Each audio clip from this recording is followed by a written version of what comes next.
Good evening. Tonight's headlines cover a range of urgent situations and legal developments. A family facing a medical crisis seeks help from the community, highlighting the need for support during difficult times. The Mohameds extend their support to a grieving family of a crane operator, demonstrating compassion in the face of tragedy. In a shocking incident, a gunman opens fire on a home, injuring the mother of a government official, raising concerns about safety. An appeal is made for assistance from Mark Andrews and his family, underscoring the importance of community solidarity.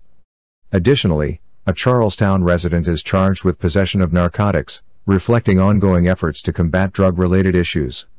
Furthermore, a businessman is charged with inflicting grievous bodily harm, highlighting the consequences of violent behavior.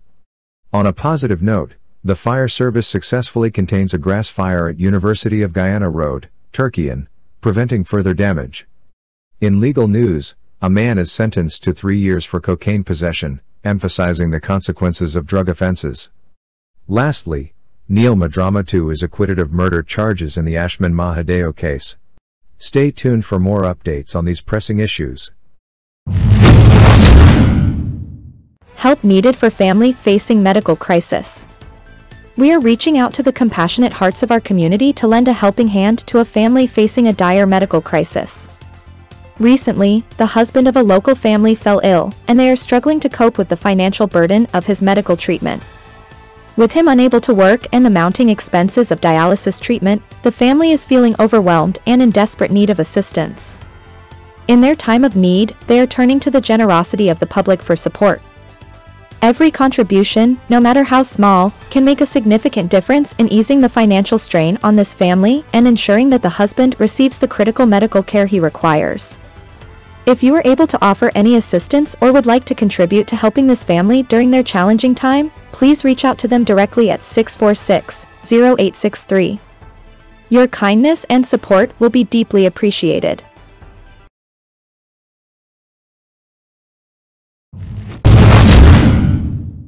Mohameds extend support to grieving family of crane operator. In a heartfelt meeting held at Mohameds Enterprise, Mr. Nazar Mohamed and his family expressed their deepest condolences and provided substantial financial assistance to the grieving family of Mr. Sean Anthony Joseph, a crane operator who tragically lost his life in an industrial accident.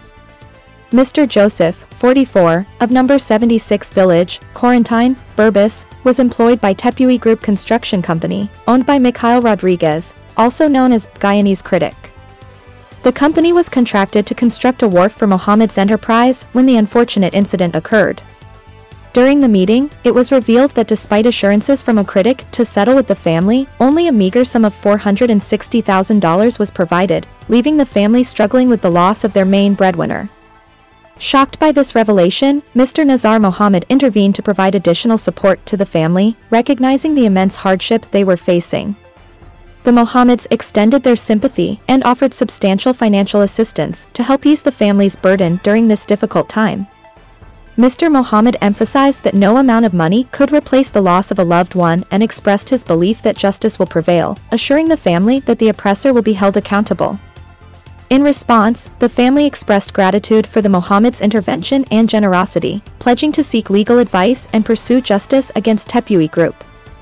They expressed determination to fight for their rights and ensure accountability for the loss of their beloved family member. The Mohameds reaffirmed their commitment to supporting the family throughout their legal journey and urged them to stay strong in the face of adversity.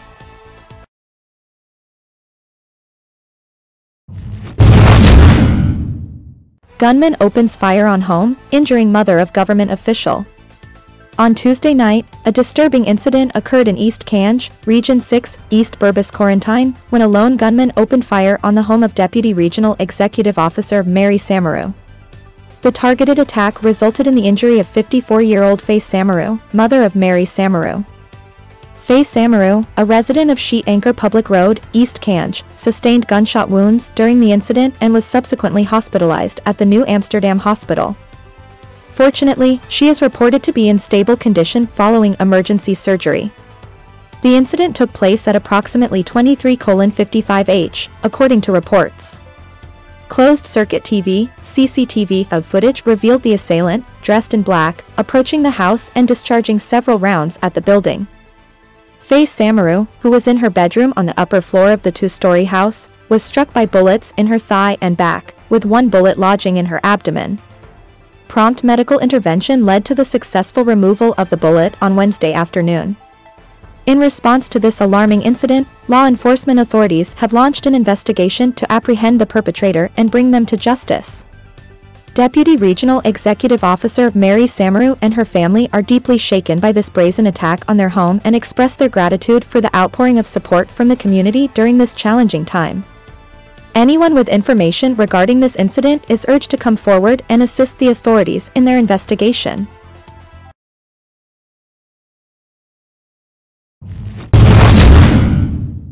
Appeal for assistance for Mark Andrews and family. Militia Andrews, a concerned citizen of Swan Village, has brought to the attention of Guyana News Update a pressing matter regarding Mark Andrews, a resident who was recently involved in an accident in the interior. Mark Andrews, now confined to a wheelchair due to the accident, is the primary provider for his family, which includes his wife, Iona Andrews, and their 6 children. The family is facing significant challenges as Mark is currently unable to move independently, relying on his wife for care. In light of these circumstances, Militia Andrews has appealed to the public for assistance on behalf of the Andrews family. Any support provided will be greatly appreciated and will go a long way in helping the family navigate this difficult period. Those willing to extend a helping hand can reach out directly to Mark Andrews at 617-6812. Your generosity and compassion can make a meaningful difference in the lives of Mark Andrews and his family during this challenging time.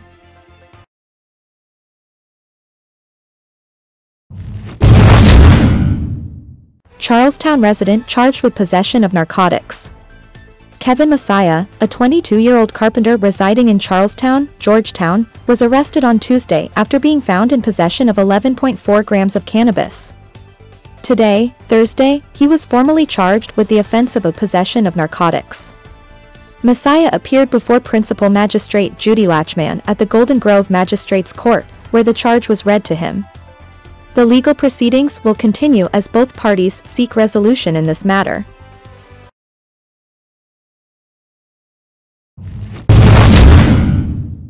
Businessman charged with inflicting grievous bodily harm. Brian Martin, a 62-year-old businessman of Lot 61 Friendship, East Coast Demerara, was arrested and charged today, Thursday, for the offense of inflicting grievous bodily harm committed on Kester Campbell, which occurred on January 29, 2024 at Friendship. The accused appeared at the Diamond Magistrates Court before Magistrate Judy Latchman, where the charge was read to him. He pleaded not guilty, and bail was granted in the sum of $150,000. The matter was adjourned to March 21, 2024.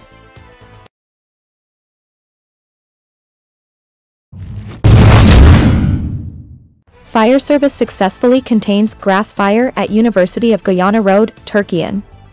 Today, at approximately 10:54 a.m., the Guyana Fire Service, GFS, received reports of a grass fire at University of Guyana Road, Turkeyen.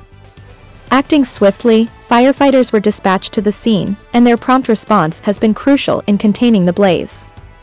Water Tender No. 85, under the command of Section Leader King from headquarters, and Land Rover No. 7, under the command of Section Leader Sparman from West Ruimveldt Fire Station, along with Water Tender No. 105 and 22 firefighters, arrived at the location by 11:20 a.m., ready to tackle the inferno. The fire previously threatened 3 buildings in the vicinity. However, thanks to the swift and coordinated efforts of the firefighting teams, the fire has been contained, mitigating further risks to property and lives.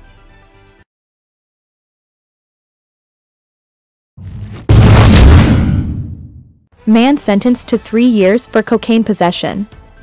Ian Griffith, aged 47 and a resident of Northeast Law Penitence, Georgetown, has been sentenced to 3 years and 1 month in prison after being found guilty of possessing 2.330 kilograms of cocaine. The ruling was delivered by Magistrate Ally at the Leonora Magistrates Court upon the conclusion of the trial. Additionally, Griffith was fined $3.4 million. Griffith was apprehended on March 3, 2022, during an operation conducted by the Customs Anti-Narcotics Unit, CANU, between Ruby, East Bank Essequibo, EBE, and Den Amstel on the west coast of Demerara, WCD. At the time of his arrest, the street value of the cocaine seized was estimated at $2.6 million. This is not Griffith's first encounter with drug-related charges. In August 2016, he was arrested along with another individual after a quantity of cocaine was discovered in a suitcase belonging to a 14-year-old boy at the Chetty International Airport, CJIA, in Guyana. The boy, who was awaiting a flight to New York, was found with cocaine hidden in the handles of his suitcase. Griffith and the other individual were subsequently charged with trafficking 1.004 kilograms of cocaine.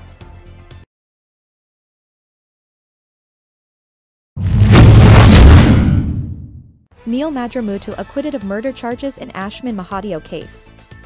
Neil Madramootoo, the Ministry of Agriculture engineer who was charged with the murder of his fiancée, Ashmin Mahadeo, last year, has been acquitted after the matter was discharged at the Albion Magistrates Court. The case, which was called before Magistrate Peter Hugh, saw the discharge of the matter due to the prosecution's failure to establish a prima facie case of murder against Madramootoo. Neil Madramootoo, 29, of Shoe Lane, New Amsterdam, was initially charged with attempted murder following the incident on October 1, 2023, in Williamsburg, Quarantine. The victim, Ashmin Mahadeo, was shot in the neck and remained hospitalized until her death on November 12. She was also left paralyzed as a result of the gunshot wound. Subsequently, Madramootoo's charge was upgraded to murder. However, Magistrate Hugh discharged the matter, citing insufficient evidence to support the murder charge. Before her death, Mahadeo had identified Madramootoo as the shooter in her statement to the police. The tragic incident occurred outside Mahadeo's home as she and Madramootoo were preparing for her bridal shower. A post-mortem examination revealed that Mahadeo died from septic anemia, shock, lobar pneumonia, and gunshot injuries. Madramootoo was presented by legal counsel Nigel Hughes throughout the proceedings.